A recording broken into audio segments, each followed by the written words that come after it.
Chapter 29, Deep in the Night. I was deep into some shit and didn't know it.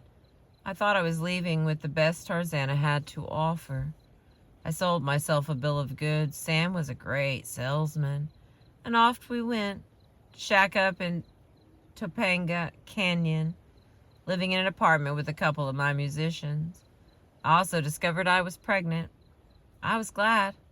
There was no talk of marriage. I had never divorced artist who was serving his time in Texas. But by now, Sam and I were a team. I was still filled with the fiery resolution of the program. Sam and I both loved heroin, but I wasn't about to shoot nothing in my veins. At first, Sam felt the same way. When he talked his shrink talk, I'd listen up. We thought we had it together. Just because we had left Tarzana didn't mean we were going hog wild. I understood the destruction of drugs on my life, and except for that serious slip, my main focus was still on staying straight. I turned to music for help.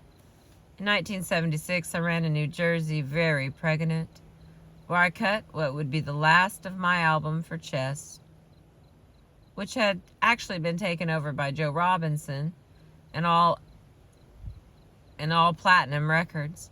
They called it Etta is better than ever. That might have been true musically, but emotionally I was still shaky. Sam came to the recording sessions. If you asked me then, I'd say I needed him. In many ways, he was my Dr. Feelgood, except for a couple of reissues of Meckler material and one track cut back in Hollywood with Brian Ray on my own band. The album was produced by Mike Terry. That one track was a redo of WOMAN, a song I'd written with Dorothy. I still dug the feminist message and updated the lyrics with a mention of Muhammad Ali as one of the biggest, baddest cats in history. At the tail end of the song, I switched to a riff talking about shake your booty, go on and shake your booty. Well, I took my own advice and was shaking my booty, my big booty, with less inhibition than ever before. Just out of Tarzana, I was in this fierce mood, my emotions exploding every which way. Music business was going disco crazy, but I wasn't about to start chasing some half-baked fad. I was singing what I felt like singing, the music closest to my heart. R&B or soul or whatever the hell they were calling it still sounded good. I know the 70s are seen by some as a dull period for black music, but I don't believe it. To me, the 70s are about Al Green and Donny Hathaway and Teddy Pendergrass and masterpieces by Marvin Gaye and Stevie Wonder. On Etta is Better Than Ever, for instance, I covered King Floyd's super funky 70s classic, Groove Me, a groove that always fractured me. I also sang a song by New Orleans maestro Alan Toussaint, Blinded by Love, which, though I didn't know it then, was the gospel truth. Blinded by love, I sang. I can't see the morning sun. He's got me blinded by love. Put that together with another tune from the album, I've Been a Fool, and it sounds like I was singing my true life story. My club appearances were all the way live. I might go on singing for 3-4 hours. That's how much hot rage I had churning inside. And because I wasn't using drugs to numb my senses were sharp and red raw. I mean, I was screaming. And so was my band. I've been blessed with the baddest musicians, cats like Freddie Beckmeyer, Dahoud Shaw, Bobby Martin, Buzzy Featon from Bette Midler, Bobby Keys from the Stones, Reggie McBride and Steve Madiero from Stevie Wonder, Billy Payne from Little Feat, Bobby Pickett, Ron Stockert, Jimmy Hain, Shaky Walls, Armand Grimaldi, Curtis Teal, Gary Ferguson, and the Chocolate Milk Horns. I was feeling a lot of support from the women's movement. I'm not sure of the true definition of a feminist, but I count myself as one. To me, it means that a woman won't take no more second-class citizenship shit. I like the demanding side of being a feminist, because if you don't demand, you do not get. Years later, I was proud when this big-time women's organization, headed by Jane Fonda, put my name on their letterhead and asked me to sing at their banquet. And when I was interviewed as part of a TV documentary about tough, successful women like Cicely Tyson and Maya Angelou, who had beat the odds, I was damn proud. Sam and I moved into an apartment in Reseda, another suburban city in the valley, and brought Donto with us. Dorothy had been taking care of him in the fort, but she'd had enough. She decided she wanted to live in a rundown place off Hollywood Boulevard by herself.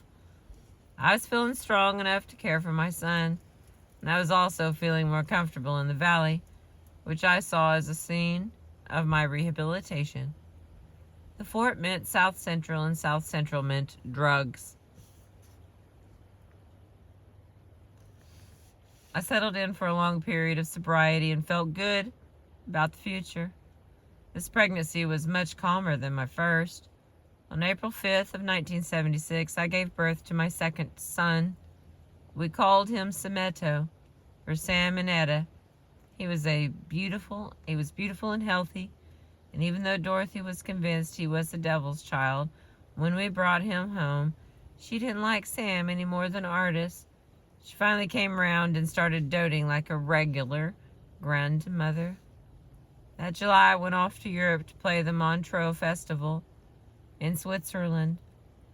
I was backed up by my old friend saxist, Fathead Newman, plus Herbie Mann was on flute and Richard T. on piano. The gig knocked me out, not only for the music we made. I remember a smoking version of Stormy Monday Blues, but for all the fans I had in Europe. Europe was opening up to me as a big market. I was surprised. I didn't know my records had made that kind of impression over there. For years to come, Europe would offer a steady stream of gigs. When it comes to black music, Europeans like it dark and strong. The trip to Montreux, though, ended on a sour note. Sam was starting to get out of hand, drinking and threatening me, and driving me crazy. At one point, I had to hide out in Brian Ray's room. Things got so bad I had to ditch out on everyone and catch a secret flight home. I was scared that my thing with Sam would come to a bad end. The end of my relationship with Chess was also sad. After all, I'd been there for 16 long years.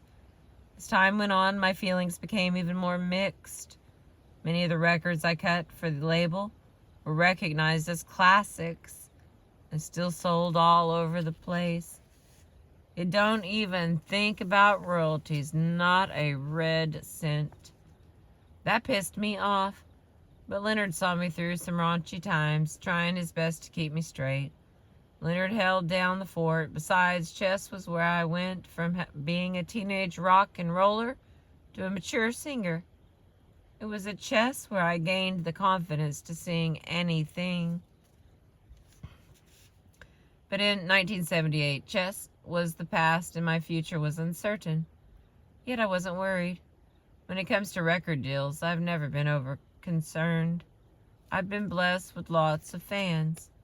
And one of my biggest fans is Jerry Wexler, who is still hot to do an entire album with me. Jerry had left Atlantic and was freelance.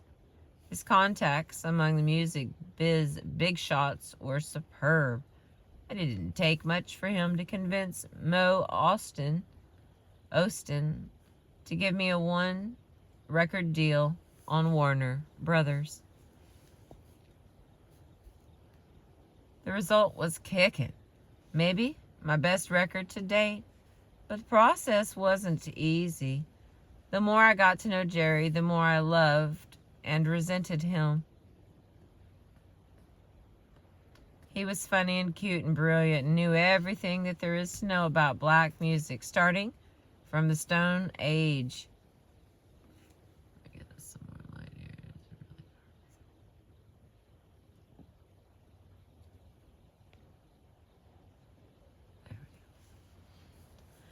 He told hilarious stories, and I felt how much he loved my singing. But times had changed. Back in 1967, when Jerry started with Aretha, she was willing to take heavy-handed direction, and so was I. We were young and eager for hits, and Wexler was right to switch Aretha from goopy pop to gospel soul. But 10 years had put a lot of mileage on me and and I'm not sure Jerry realized that. He was still very much into dominating the studio vibe and controlling the vocal interpretations. I got the idea that his ideas had to prevail over mine.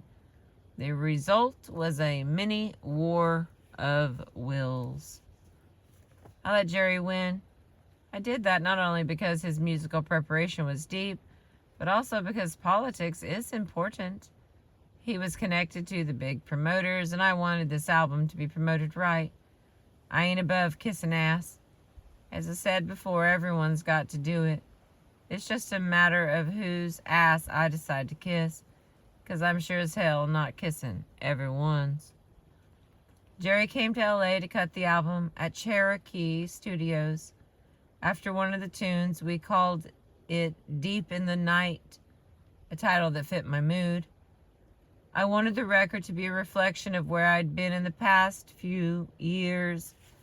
On the other hand, Jerry saw it as a group of songs he felt I could interpret. We wound up with something in the middle. I liked that he had me singing stuff by white rockers like the Eagles, Take It to the Limit, and Alice Cooper's Only Women Bleed, 2 tunes that fit me fine. Kiki D's Sugar on the Floor was a lyric I could relate to, a beautiful expression of lost love and rejection. We also funked up Alan Toussaint's Sweet Touch of Love, reminding me how much I loved that Louisianans way with a groove. I did another version of I'd Rather Go Blind, and this time taking the tempo down to a crawl. I also renamed the song Blind Girl, making it more specific to the confusion I was feeling. Funny, but that's a tune that's deepened along with my life, its meaning growing more mysterious. Me and the song have grown old together. In the studio, Wexler sculpts a sound he likes to call immaculate funk. His shit is sparse and clean. He had a gospel guy, Alexander Hamilton, do the vocal arrangements. Bonnie Raitt helped out on backgrounds.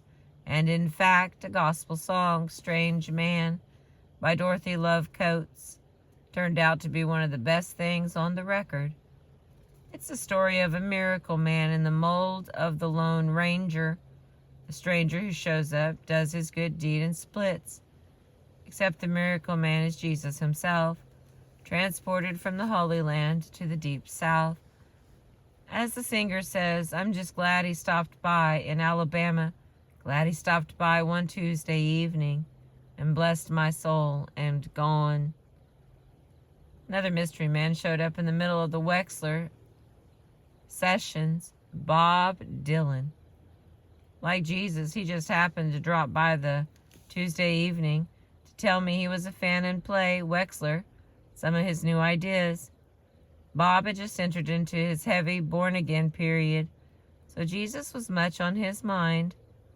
Funny thing, he asked Jerry, a notorious atheist, to produce his new album, filled with the love of the Lord.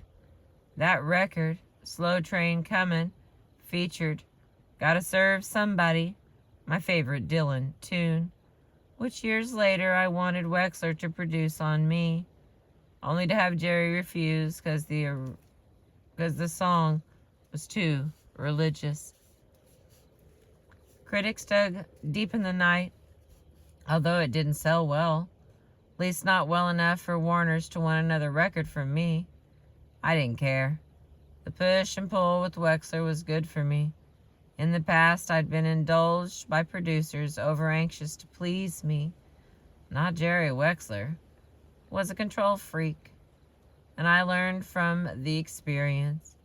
He definitely thinks he knows more about my singing than I do. And that's irritating. But his passion is genuine and his style polished as a blue-white diamond. The man had integrity. Like me, he wasn't about to go for no disco bullshit.